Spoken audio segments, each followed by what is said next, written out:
So now we come to this evening's talk by Lucia Patrizio Gunning. I'll give a brief introduction.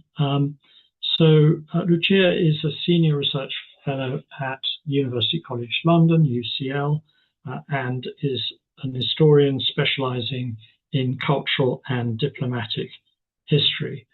Very much looking at state involvement in antiquities collection during the 19th century and disasters and recovery from them. So looking at the whole cycle of what happens to heritage as it is collected, moved, destroyed, and reconstituted. And she has personal experience of this from her hometown in L'Aquila, where there was a terrible earthquake some years ago. Lucia has written several publications. I'm not going to go through them all, but please, Lucia, do draw attention to any ones that you would like to mention so that people can follow up. And I will leave you to introduce the background to your talk. I understand it is a hybrid of work and contributions. So thank you very much for offering to give this talk, and I'll now stop sharing and hand over to you. At the end, we will have time for questions and comments. Please raise your hand or use the Zoom hand signal, however you would like to communicate to ask your question or make your comment. Thank you very much. Okay. Right, so just to say that this talk is a mix of my original research that comes out of my book, which was my PhD thesis, or part of my PhD thesis, the British Consular Service in the Aegean and the Collection of Antiquities for the British Museum. Then I met another researcher in the Levantine Heritage Foundation conference in Athens called Despina Vlami from the Academy of Athens. And as my talk pretty much started where hers finished, we thought we should do something together. So we started to research the diplomatic involvement in the collection of antiquities from the Levant Company times to the late 19th century. At the same time, I am, but I'll say this later, I'm editing a book together with somebody from the library in Manchester, ex-UCL, colleague from UCL Petrie Museum, and from Thomas Keeley British Museum, and so this talk is a mix of all these different researches, and I hope to be giving you the background of what I do and of the history of collecting in the Aegean for what I have come out to understand. Okay, so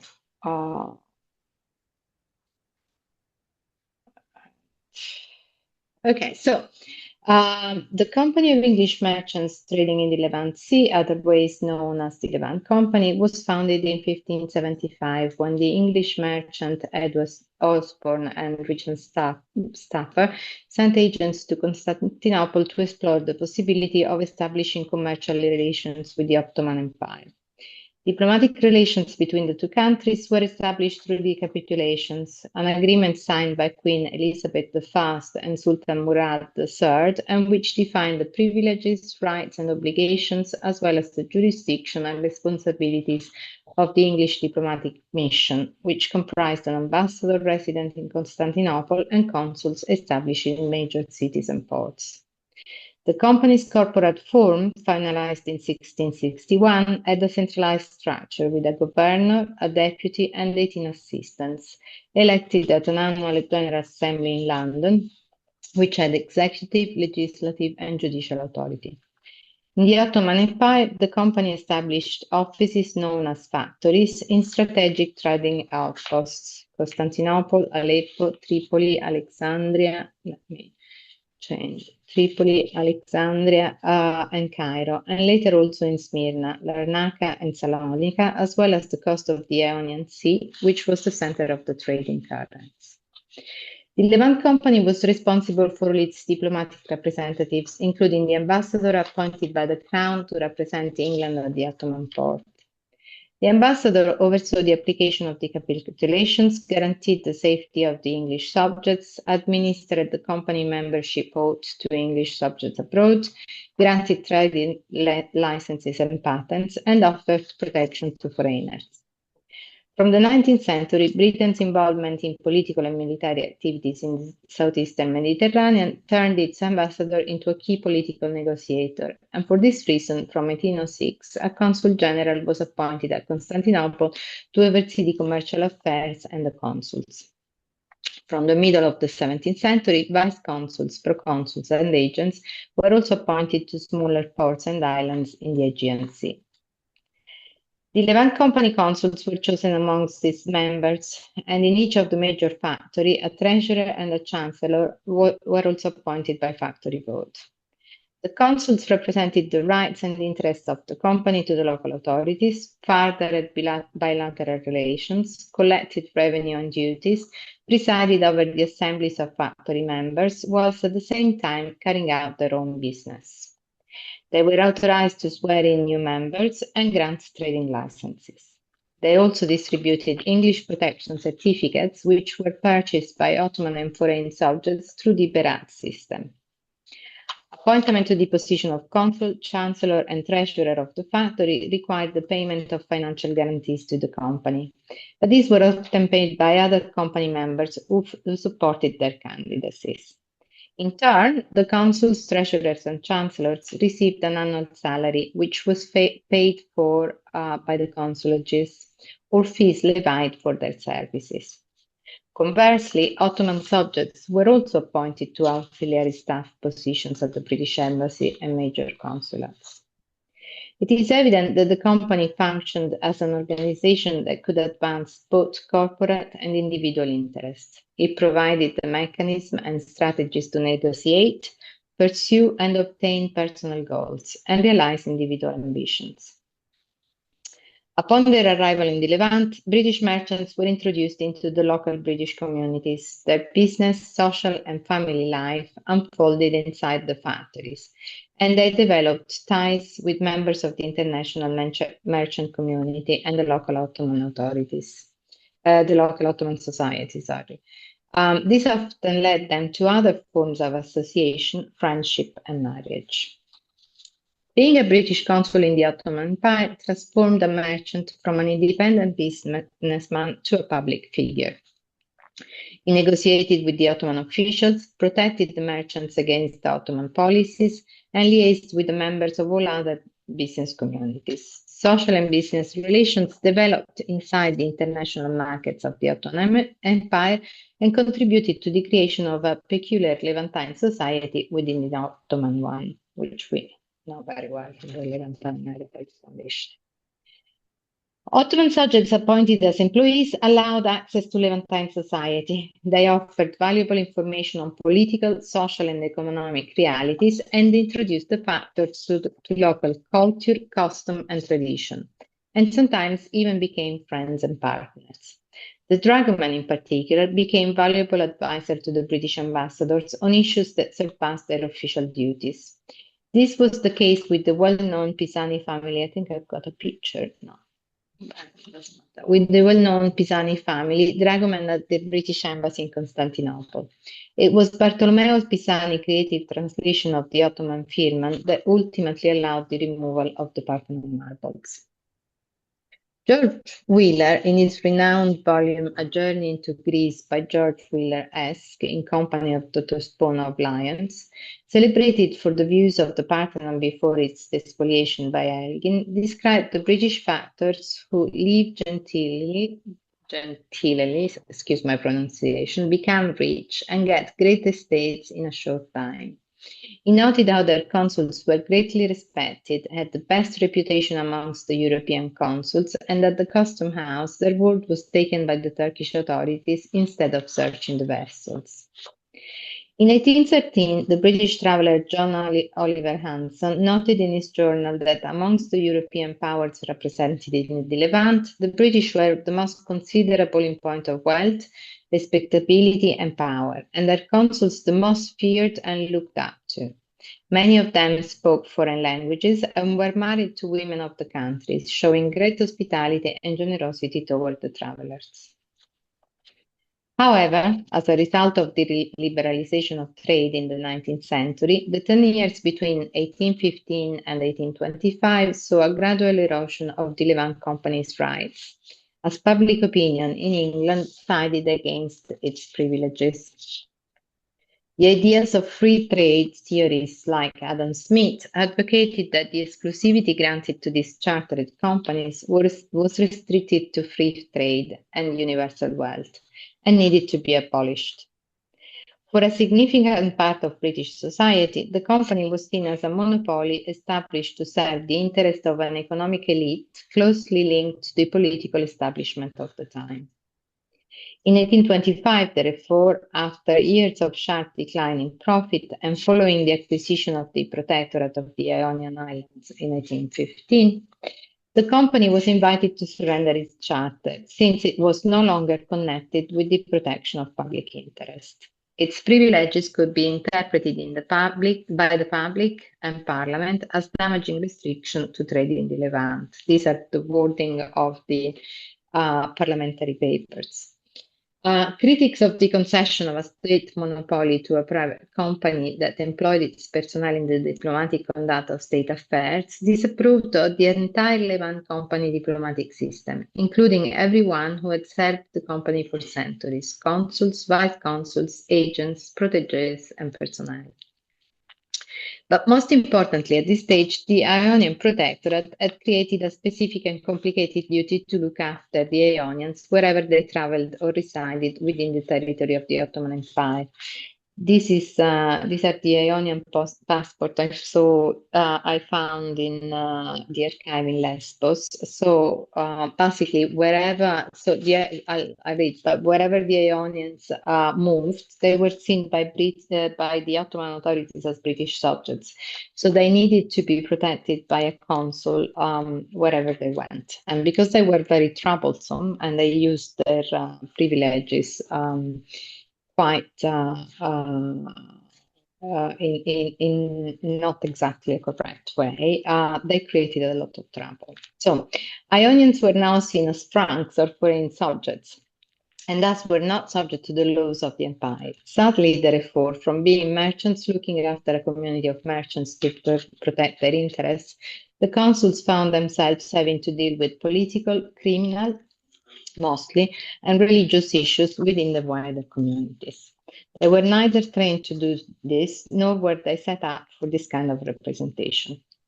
Therefore, on 29th of January 1825, following the creation of the Foreign Office, all offices were transferred into His Majesty's service, and the consulages were abolished. In May, the Levant Company dismissed its consuls, communicated that it had transferred its authority to the Crown, surrendered the charter, and suspended the consulates. From now on, the company's offices were to be administered by the Crown. So districts were reorganized with new and different priorities, and the Foreign Office communicated the decision to absorb the diplomatic and consular services under one unique branch and to reform its personnel entirely. Consuls would dedicate themselves uniquely to diplomatic duties and would be allowed to trade only in exceptional circumstances. It was envisaged at this point that the appointment of fully British-born personnel would revolutionize and clean up the service and make it more efficient. Families like the Wilkinsons, Bigliotti, and Verris had assured the Levant Company continuity of service throughout its tenure. However, it was precisely on this type of personnel that the Foreign Office, the press, and the parliamentary inquiries chose to focus their attention in the following years. But there was little knowledge in London of the exact requirement of the Levant service, of its costs, of its practical needs, local customs, or that an understanding of all these different factors was essential for the smooth proceeding of a diplomatic posting. The changeover to the Foreign Office, therefore, was not as smooth as initially expected. Economic priorities clashed with the financial and local requirements of the service.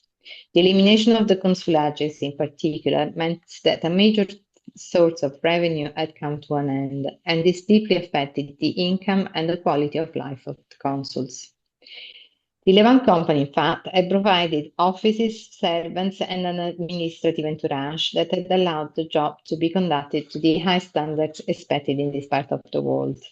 Under the Foreign Office, instead, trade continued to be carried out in the same places, yet the consuls were relocated outside the factories and deprived of the local support, becoming increasingly isolated.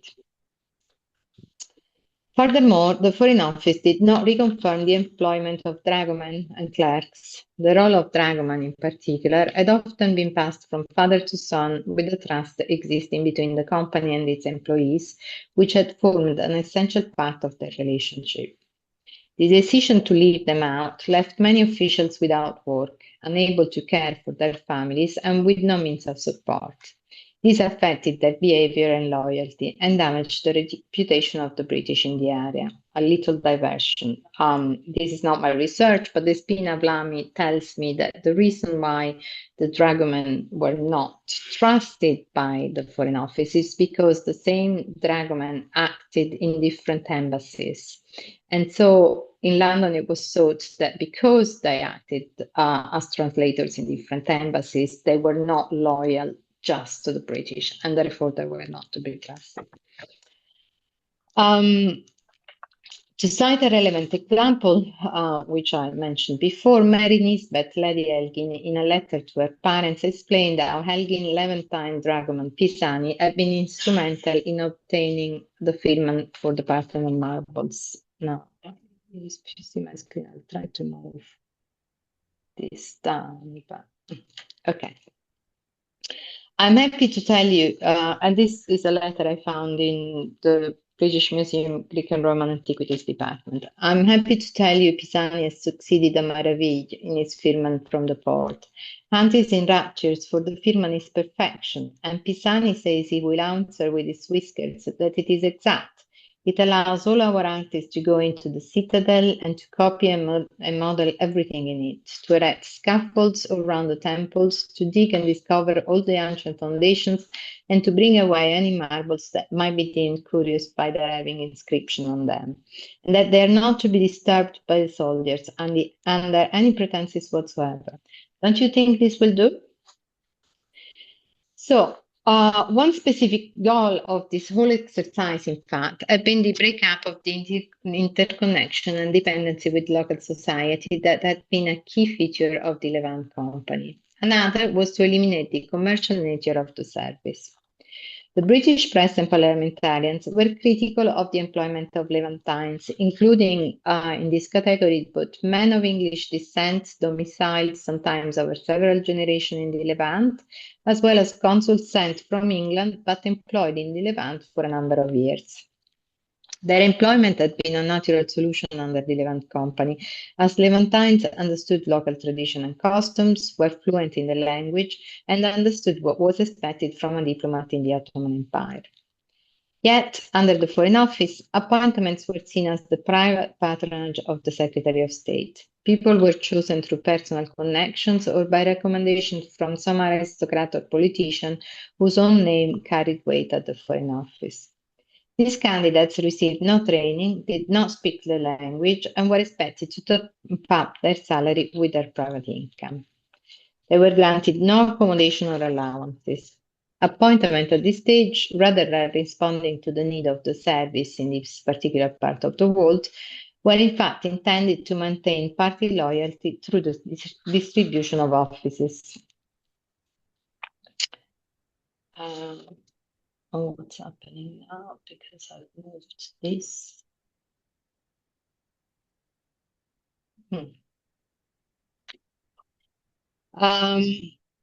I'll have to move. Sorry, because this, presumably you see what I see, so the pictures are not the right. Okay. It was not until 1858, 33 years after the transfer to the Foreign Office, that a select committee on the consular service inquired in Parliament about the nature and quality of personnel employed in the Levant. The consensus was that the British consular service lacked a consular code. In the absence of a set of specific instructions that would guide him through the everyday difficulties of the job, the consul had to rely on his own common sense and on public opinion in the community in which he resided.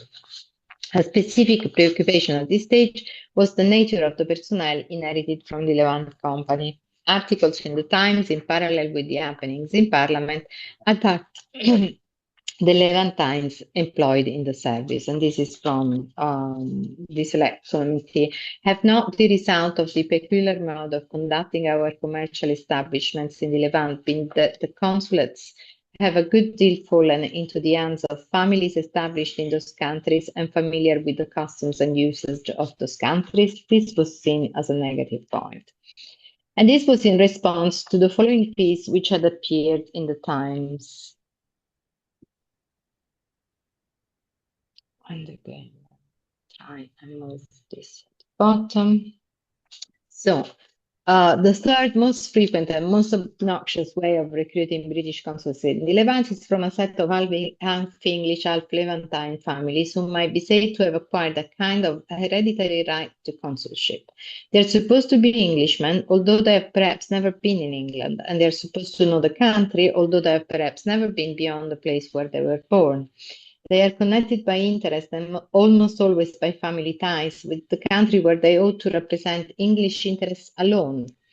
They are, in many instances, very respectable men, but they have too many local interests not to be suspected of bias in favor of them. They remain for a long number of years in the same place and get, as it were, identified with it, losing their character as Englishmen. If we want to reform this and raise the whole body, infusion of fresh English blood and English ideas is required. So in 1870, a second inquiry revealed that the salaries offered were insufficient and that taking leave to go back to England, which was limited to 1 month, cost a consul half of his salary. This was an additional element that made the Levant consul lose contact with the English ways and become more and more like the people amongst whom they lived. In 1871, George Jackson Eldridge from Syria testified that the government failed to pay its staff enough to enable them to live decently. Men could hardly be expected to expatriate themselves out of poor patriotism. So whilst the Times and the committee insisted on the necessity of moving people regularly, it was realized that knowledge of local custom could emerge only as a result of their long residency.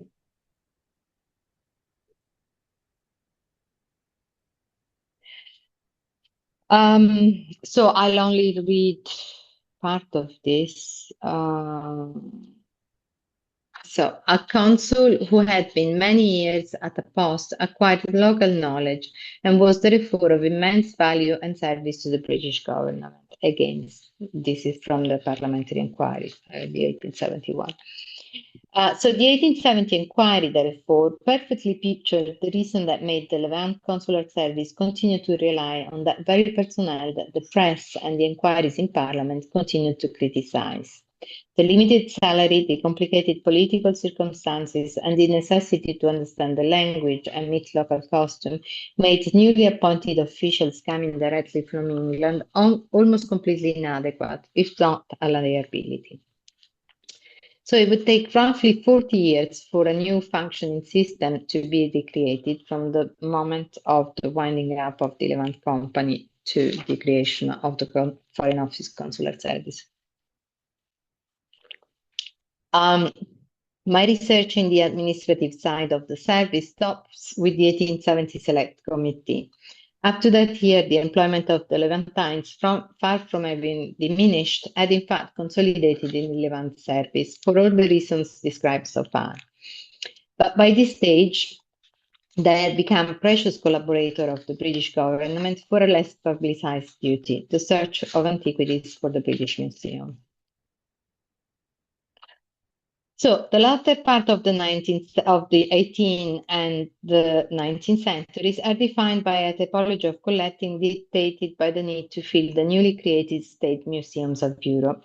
It is important to understand that these events it is important to understand these events in the context of the archaeological rivalry that developed in Europe at the time of the formation of state museums. Diplomats from different countries competed on the ground for the same antiquities. When Elgin arrived in Athens, he found the French artist Fauvel working for the French ambassador, I won't say the name because I can't pronounce it, at the Acropolis. A belief that if one country did not take the marbles, they might be taken by another worked at this stage as a very effective self-justification. Documentation in the archives of the British Museum, cross-reference with the Foreign Office papers at the National Archives in Kew, reveals the details of these diplomatic activities. And what I'm about to say comes directly from primary sources. Thus, in parallel with the change of administration, also the nature of patronage has slowly shifted. Whilst the Levant Company ambassadors collected for royal favorites, high-ranking officials and members of the English aristocracy, the Foreign Office consuls collected for the British Museum. So, the correspondence of Sir Thomas Roe, 6th English ambassador in the Ottoman Empire between 1621 and 28, demonstrates the way the Levant Company organization, prestige, and resources was used to discover, acquire, and transfer antiquities for private collections in England. The whole 200 years before Elgin arrival at Constantinople, antiquities were discovered and removed with the collaboration of the Ottoman authorities and local people, with Roe in his role as English ambassador. And they were delivered to royal favorites, high-ranking officials, and members of the English aristocracy. I will not say much more about this, as this is the specific topic of research that we're doing with the Spina Vlami, and the Levant Company practice is a specialist. I'm a specialist of the later part.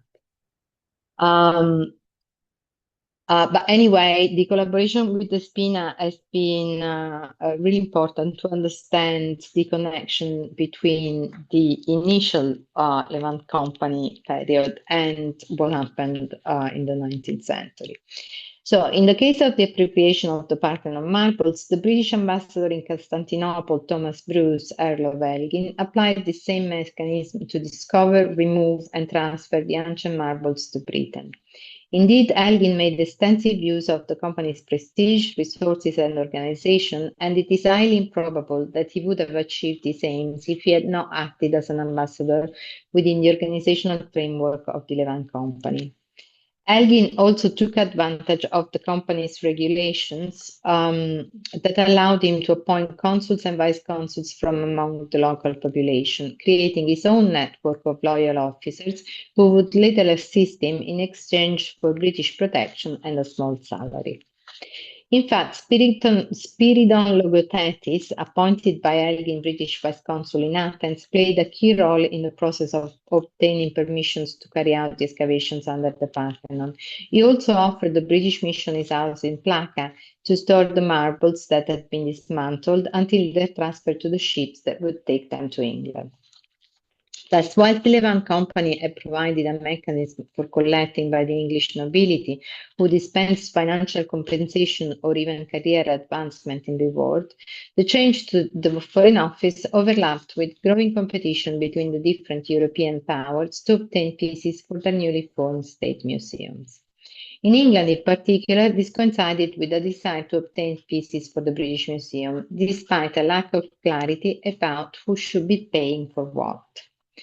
In the new service, consuls, rather than the ambassador, engaged directly with antiquities and with the museums, either to make money or with career advancement in mind.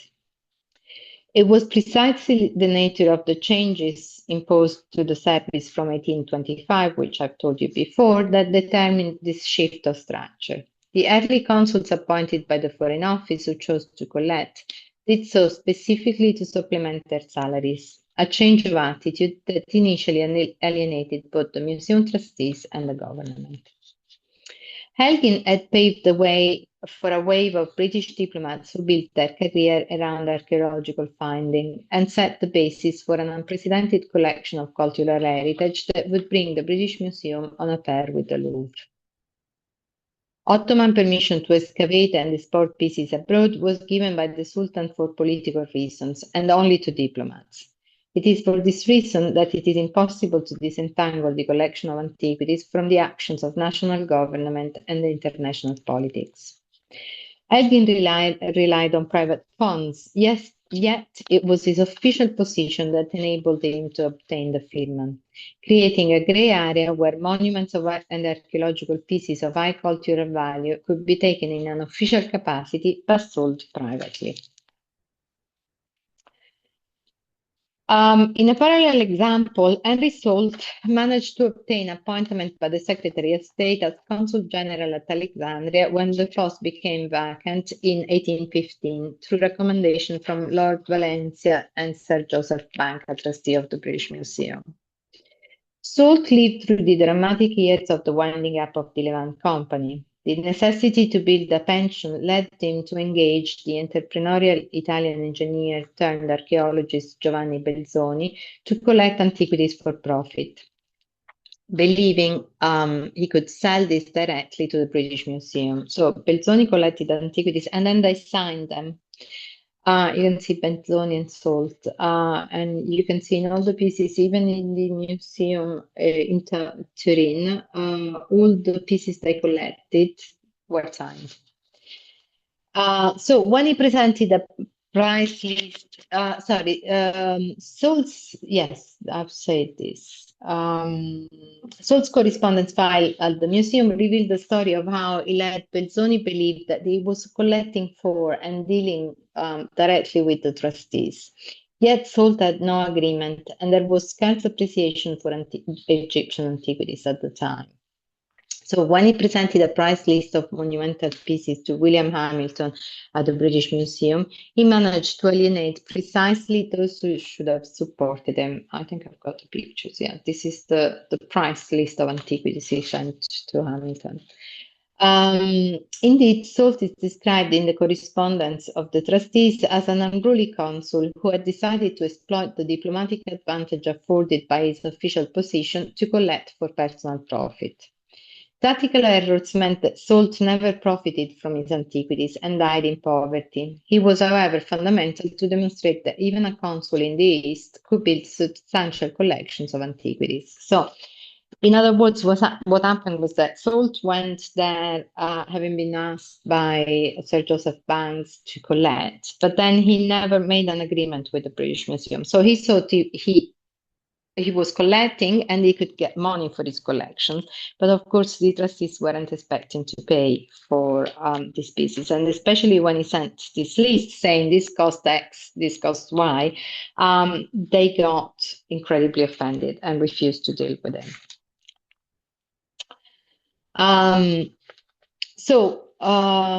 Files at the British Museum revealed the background to Austin Henry Layard's career. He was a young traveler and connected with the diplomatic service when he arrived in Mosul in 1840.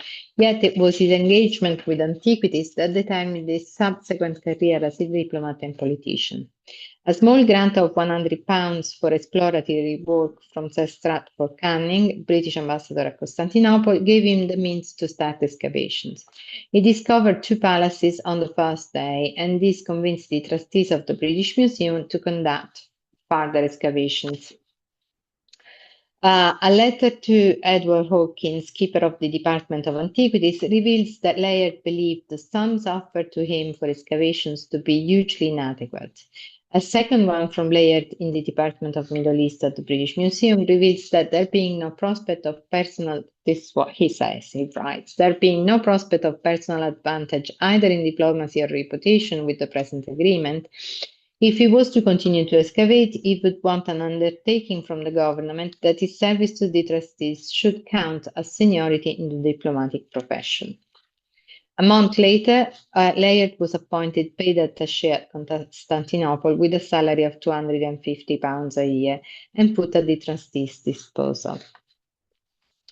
This was the first recorded time that an officer was appointed in the diplomatic service solely for the purpose of allowing him to conduct excavations. Years later, an entry in the parliamentary papers noted that several ministers had been appointed who had never been in the diplomatic profession, including Layard, who had only been nominally an attaché to the embassy at Constantinople, I quote, for the purpose of enabling him to better conduct certain excavations. I think I've got on the picture. Layard's career demonstrates that an acceptable compromise could be reached in career promotion rather than direct financial payment. He served in Parliament between 1852 and 57 and again between 60 and 69. He was an Undersecretary for Foreign Affairs between 1861 and 66. He was appointed Chief Commissioner of Works and Privy Councillor in 1868 and eventually ambassador at Constantinople in 1877, where he remained until 1880. In 1866, he became a trustee of the British Museum, and he was knighted in 1878. When he retired to Venice in 1880, he was an influential, famous, and wealthy man. And he bought this palace, Carcapello, where he put some of the antiquities from Assyria that he had removed. Layard became the inspiration for Charles Thomas Newton, who after 10 years spent working as an assistant in the Department of Antiquities at the British Museum, encouraged by Layard himself, requested a posting in the Aegean. Newton was to rebuild an effective agency for the collection of Greek antiquities in the Aegean with the help of local personnel, whom he found a way to reward with minor consular appointments. Appointed Vice Consul in Mytilene in 1852, Newton wrote in a letter to his friend, the Reverend Philip Lees, registrar at the University of Oxford, that his decision was dictated by archaeological interests. To the museum, he wrote in his resignation letter that in his new career he would have great opportunity to collect antiquities and to examine and report on collections and discoveries. Between 1852 and 59, when he left the Aegean for Rome, Newton made discoveries at Buthrum, Calymnos, Cnidus, and Branchide. During his years in the Aegean, he found the Levantine consuls, vice-consuls, and consular agents to be valid collaborators in his search for antiquities. When in 1859 the British Museum suggested appointing an agent to excavate in Rhodes, Newton recommended Alfred Bigliotti, the Levantine vice-consul there. And he wrote to the trustees, no ostensible agent of the British government should be sent to the Levant to purchase antiquities. By employing consuls as agents, a much more effectual agency is set on foot. No one can compete with a consul in the market except another consul. His dragoman is in much the same position as a solicitor of a small county town in England. He knows everybody's secrets, debts, and crimes. Here, money will not purchase antiquities in the Levant, but money and consular influence together will do much. I have travelled much for 6 years. All the real prices were sold not to the agent of the British Museum, but to the Vice-Consul of Mytilene and the acting Consul of Rhodes. All that he could possibly do is talking about Bigliotti he's talking about the agent that the museum wanted to appoint. All that he could possibly do for the museum could be a great deal better done by the present Vice-Consul at Rhodes, Mr. Bigliotti, who has a most extensive connection in the islands and whom I find very well disposed to help me, because he's an unpaid Vice-Consul and lives in hope of getting something from the government. Sorry. So despite the changes in the consular service, the Bigliotti family had in fact managed to remain employed and navigate the world of antiquities. Alfred Bigliotti was already excavating in the Aegean with August Salzman when Newton arrived there. Newton bought some of his pieces for the museum. In suggesting Bigliotti, Newton wrote that career advancement could be offered instead of payment. This is Alfred Bigliotti. And this is one of the antiquities the British Museum has got that Bigliotti excavated with Salzman. So he's our, sorry, this is too early. He's our unpaid vice consul. No, actually, it's It's the last two lines. He is our unpaid British Vice Consul at Rhodes and wants advancement in the service. Biliotti's subsequent career at the Foreign Office has to be read in conjunction with this letter and his findings for the Greek and Roman department at the British Museum. Equally, the careers of Charles Merlin, also a Levantine employed in the Aegean, is directly attributable to Newton's intercession. Yannis Galanakis writes that Merlin's special interest in antiquities was supported by the realization that for a consul paid an ordinary salary, antiquities provided an opportunity for making a small profit. This is one of the antiquities that Merlin found and sold to the British Museum. Newton was responsible for institutionalizing the collection of antiquities for the British Museum. Before him, as we have seen, single isolated individuals collected but failed to profit from their collecting. Layard was unique in understanding that a career could be pursued as a reward for the collection of antiquities and inspired Newton to apply the same principle and to use career reward as a means to continue the search of antiquities in the Eastern Mediterranean, and appointing local personnel to do so after his departure. Newton advised the consuls, the museum trustees, and the government, and prepared a list of instructions for British consuls in the Aegean, which became part of the Foreign Office instructions to consuls in 1863. He oversaw the appointment of Levantines in as many strategic locations as possible, and after 9 years in the consular service, Newton returned to the British Museum as keeper of classical antiquities, but in his new position, he continued to advise and look after the consuls in the Eastern Mediterranean. Thanks to them, antiquities continues to arrive to the museum. His appointment was discussed in Parliament in July 1861, with Layard present, when it was noted that the new keeper was a gentleman known for his energy and enterprise in excavating at Bodrum the ruins of ancient Halicarnassus. It had taken 4 decades from the winding up of the Levant Company, and thanks to Newton's energy and determination, for the Foreign Office to find an efficient system for the procurement of antiquities that satisfied all parties.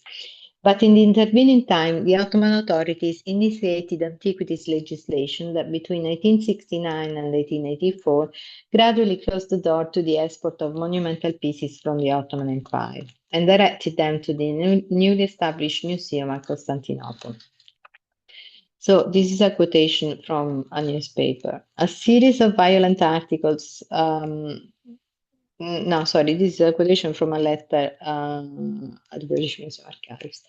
A series of violent articles against the British government and against Mr. Wood as their agent have recently appeared in the Greek and other newspapers in the Levant. As attacks on the British government permitted by the Port, these articles have a certain significance and indicate a less friendly disposition on the part of the Ottoman government than formerly prevails in regard to the granting of firmans for the exportation of marbles. Newton reacted to the incoming legislation, discussing with the trustees and asking the ambassador to intervene to change the articles most damaging to British interests. And there are a series of letters from the ambassador saying, I've applied to the Ottoman authorities to remove this article and to change this article in such and such way. But ultimately, Ottoman legislation made it impossible to continue to extract and export artifacts from the empire in the same way. The golden era of diplomatic collecting in the East was coming to an end. Few conclusions. From the Levant Company through to the Foreign Office, the diplomatic personnel in the Ottoman Empire became inextricably connected with the collection of antiquities. But whilst during the Levant Company tenure, collecting was destined to private collections, from the beginning of the 19th century, the antiquities were aimed to furnish the newly formed state museums. The race for antiquities that developed in Europe at this time, fueled by the need to compete on the ground for the most splendid museum, justified the methodology and means and was helped by a complete lack of legislation on antiquities. The Ottomans were late on legislating on this subject compared to the Greek and the Egyptians, and this made their territory an area of conquest for antiquities. Professor Eldar Nedem tells us that the Ottoman authorities disregarded the antiquities as stones that they were happy to bargain for political support. and that it was precisely the action of the British consuls on the ground that ultimately made them appreciate the value of these stones. In 1865, a museum was opened at Constantinople, and the legislation started to follow suit until in 1894 it closed the doors to the export of antiquities. This last part is the subject of my current research. With the Splina Blami, we are looking at the difference in collecting between the Levant Company and the Foreign Office officials, methodology, means, and results, and comparing this with the later Foreign Office consuls. With Dr. Debbie Chalice and Dr. Thomas Keel, instead, we are putting together an edited volume on Charles Thomas Newton to understand and testify the profound impact of the man and the diplomat, both in the collection of antiquities and on the development of the British Museum and its collection of Greek and Roman antiquities.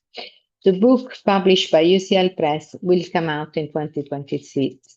Therefore, this talk has been the result of all the new but unfinished research, and I hope it will have given you an idea of the impact of the diplomats on collecting antiquities in the territory of the Ottoman Empire over the centuries. End of talk. Excellent. Thank you very much, Lucia, for that very interesting talk. We now have time for questions and comments. If you'd like to ask a question, turn your video on and wave your hand or use the chat function. I don't see anyone yet, but perhaps I could start with a question.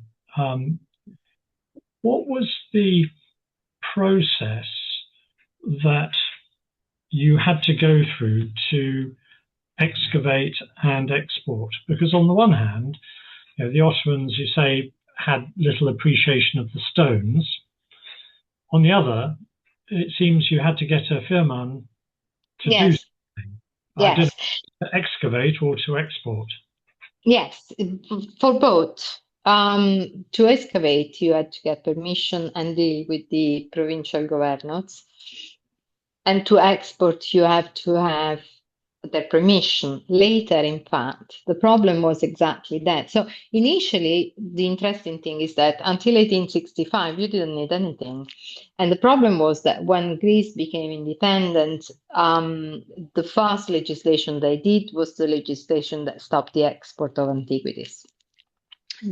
Although in the book there will be a chapter that shows how antiquities managed to get out, but small pieces, not big things anymore. Egypt was the same thing. In 1835, they legislated against the export of antiquities. So therefore, that's the reason why Newton went to the Aegean, because the Aegean was a place where he could stay close to a port and travel to the other areas and instruct the consuls and look for antiquities. But again, he had to get permission. What I was going to say is that the reason why the Ottoman authorities got very annoyed is because Consul Wood, who was excavating at Ephesus, was exploiting the legislation. When it came out. The legislation, when it came out, said that they had to show the cases to the Ottoman authorities before shipping them to England.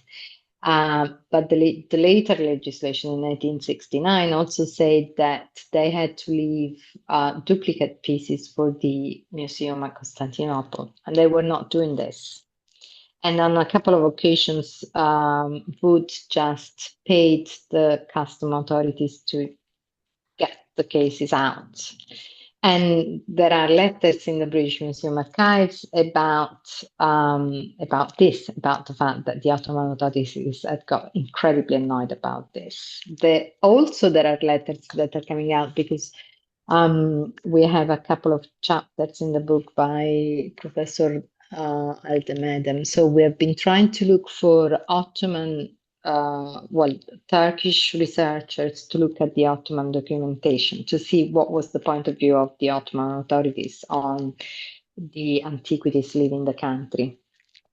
And they had got annoyed about the Elgin issue because, in fact, what I said that Pisani worked the Maravigli, that letter is fantastic because we now both think, but from my research and from Aldemedem research, what's coming out is that Pisani had slightly changed the translation of the Firman to allow Elgin to take the pieces, except that the Firman that has never been found, the only thing that has been found is the Pisani translation.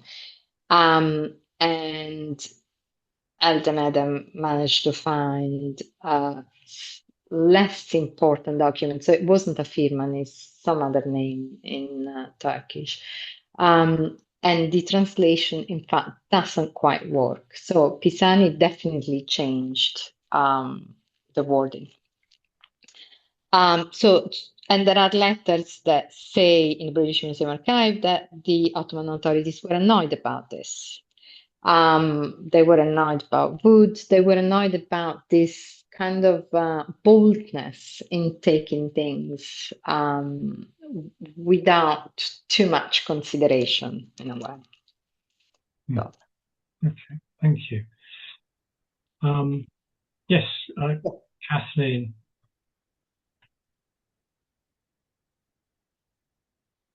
Hi, I have a question. Were there restrictions on smaller pieces that left the country? I'm specifically asking about the collecting practices of Robert Ainsley, because it's known that he had a large coin collection that that left the country, and Domenico Sestini is the who also worked in Sicily at the time. He was responsible for traveling throughout the regions collecting these coins for Ainsley. And I know that Ainsley was an agent of the Levant Corporation and also a ambassador to Constantinople in the 1790s. Okay, so in 1790s there was no legislation whatsoever, so they could do whatever they wanted. Okay, so they could take something. So this is why Salt was able to operate and send monumental pieces. This is why Layard was able to send monumental pieces. But from the moment the legislation arrived, they weren't able to. In Italy, it was quite different. In Italy, the Papal States had initiated legislation much earlier, but of course Italy was divided in different states. So every state had different legislation. And from 1865, when Italy became unified, they used the legislation of the Papal States. But until then, it depended from how each state behaved in a way. So the earlier consuls had got no limitation whatsoever, or diplomats, because there was no legislation. And that's a fundamental point. I'm sorry, what year did that happen when the restrictions came in? In the Ottoman Empire, 1865. 65. Okay, thanks. In Greece, 1834. In Egypt, 1835. So until then, it was, in a way, it's a territory of conquest in this sense. Thank you. We have a question on chat. I'll read it out from Andrew Ballingal. Can you explain the transition from the ban on Kalokarinos, his early excavations of Knossos in the late 1870s, to Arthur Evans' permitted excavations 2 decades later? So I can't, because I don't know what's the ban on Kolokarinos. So if you can explain to me about this ban, because I haven't researched it, because I researched specifically in the Aegean, then I can possibly interpret what happened.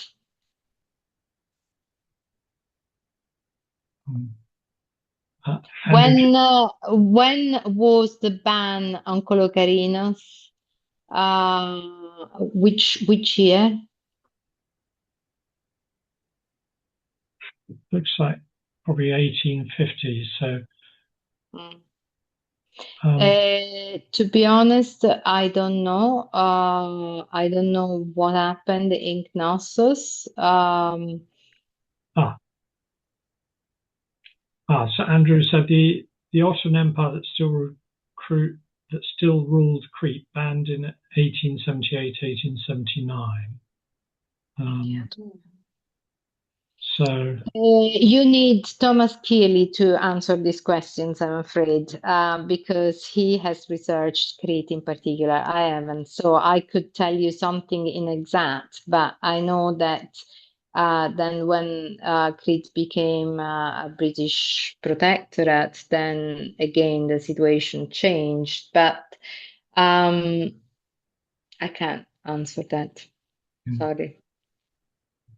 I've got another related tricky question for you. Yeah. Concerning the excavations at Troy. Now, half the land was owned by the Calverts, who were British consuls, but Heinrich Schliemann got in there, and the British Museum did not get the goods. So, do you know what happened there? Was it? I don't know because I haven't researched Schliemann again. But no, I haven't researched Schliemann because they ended up to the museum in Germany, right? Russia, I think. Well, I know. So Russia got it after the war, but yes, probably in Germany. I think they're now in Germany. No, I'm afraid. I mean, because the problem being that it is a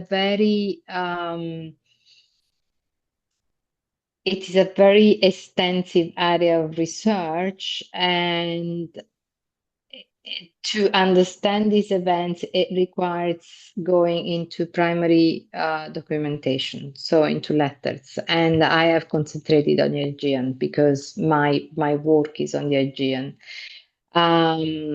Of course, I've dealt with Calvert, but not with Schliemann, I'm afraid.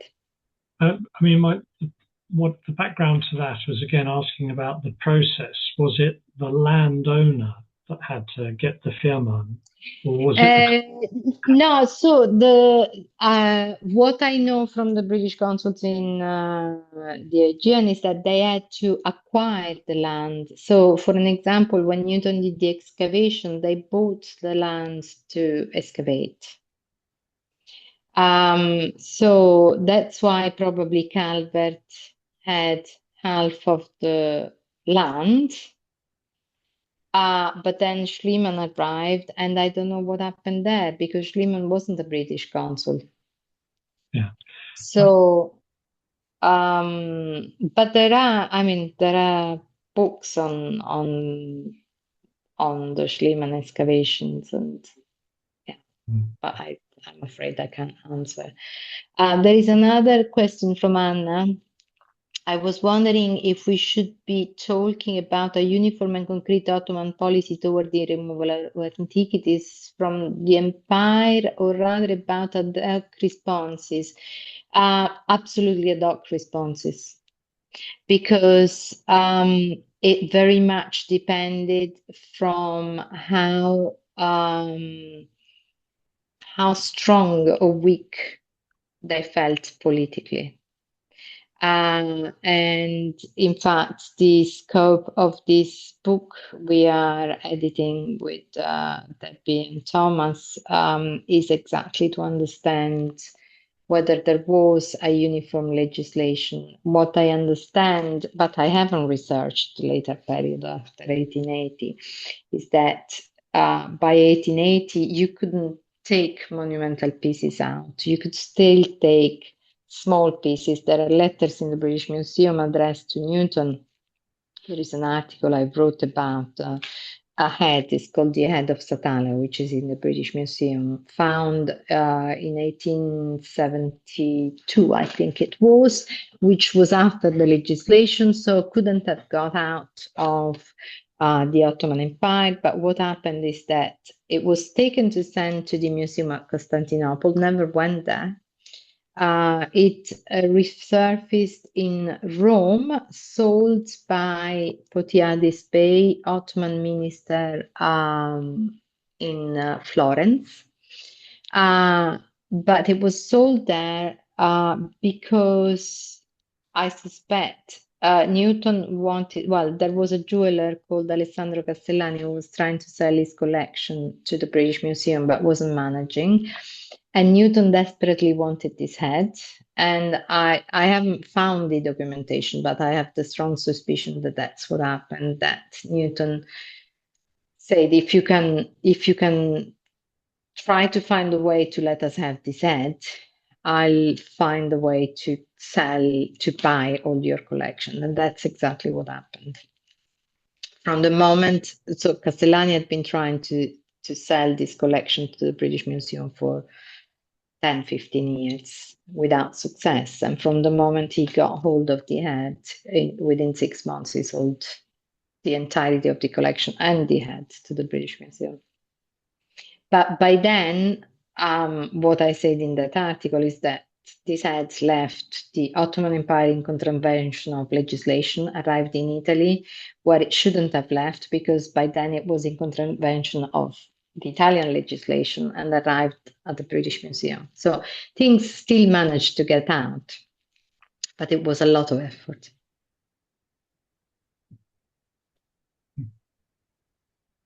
Any further questions or comments? Andrew, I'm sorry I can't answer to your question, but as I say, the person you need to speak to is Thomas Keeley, because he has researched the consular involvement in the collection of antiquities there. Edward Cheney has got a question. Is there something to be said about Drovetti's rivalry with poor Salt that might illustrate competition with other consular type roles? Yes. So two things. For a start, the French spent so much more money than the British on the collection of antiquities. Drovetti was fierce.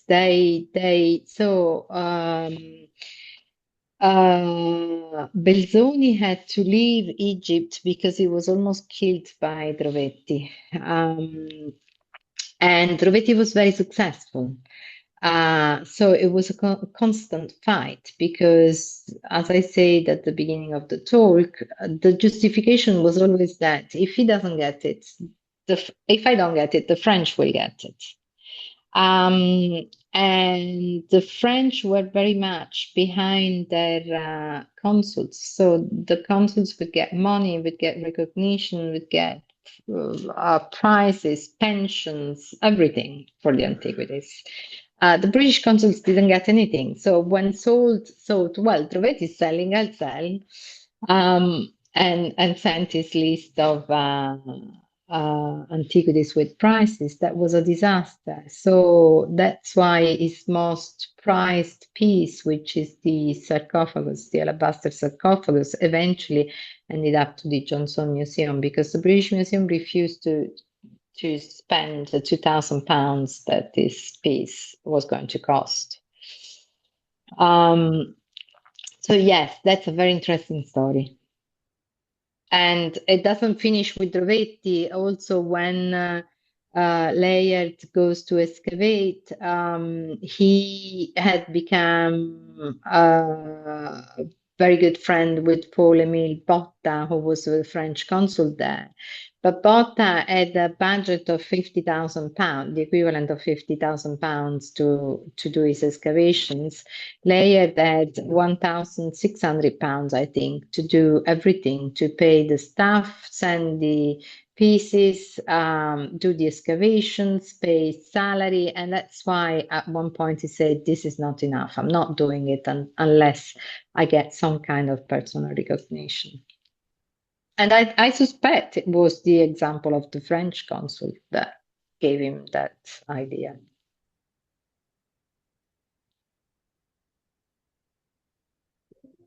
Okay.